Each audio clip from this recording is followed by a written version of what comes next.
Détenteurs de LEP, voici le changement à faire avant le mois d'août.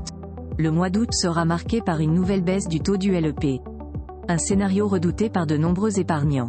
Pour mieux anticiper cette future dévalorisation, il faut vite trouver des alternatives plus intéressantes. Le taux du LEP va baisser au 1er août 2024.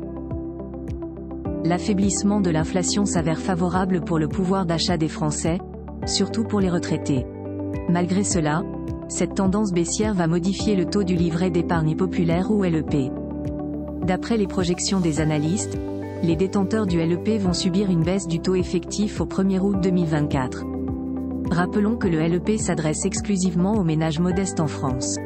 Pour l'heure, celui-ci est encore rémunéré à hauteur de 5%. Il s'agit en l'occurrence de la moyenne de l'inflation annuelle, hors tabac, observée sur les 6 mois précédant sa révision, de janvier à juin 2024. Le taux du LEP fait l'objet d'une mise à jour au 1er février et au 1er août de l'année civile. De ce fait, il faut anticiper cette baisse à venir dès aujourd'hui. De fait, ça fait déjà plusieurs mois que l'inflation s'affaiblit. D'après l'INSEE, celle-ci s'établissait à 2,2% sur un an en avril dernier, contre 2,3% en mars, 3% en février et 3,1% en janvier. Impossible d'oublier que l'inflation s'est levée à 6,3% sur un an en février 2023. La raison laquelle le taux du LEP était fixé à 6% l'année dernière, puis à 5% en 2024. Compte tenu du niveau de l'inflation sur un an, soit 2,4%, le nouveau taux du LEP devrait s'établir à moins de 2,5%.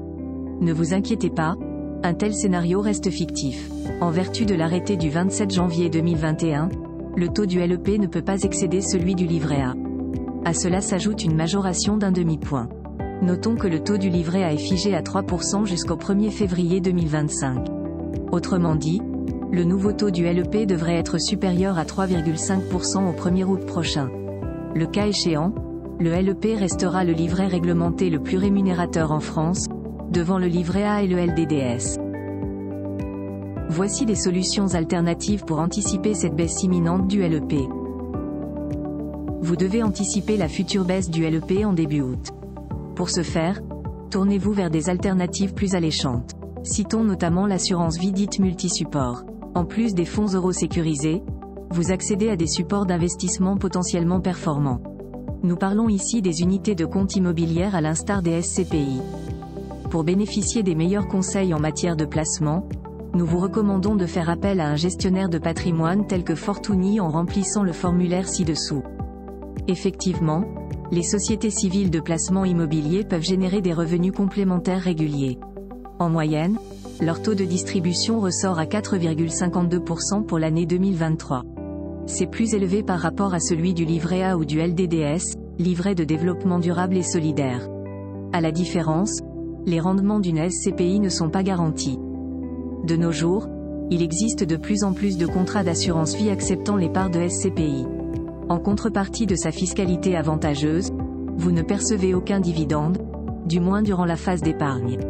En cas de rachat partiel ou total, les revenus issus de votre portefeuille de SCPI seront imposés. L'autre alternative consiste à placer votre capital sur un PER ou plan d'épargne retraite. Il n'y a aucun risque de perte en capital. Cerise sur le gâteau, les taux d'intérêt peuvent parfois atteindre les 5%.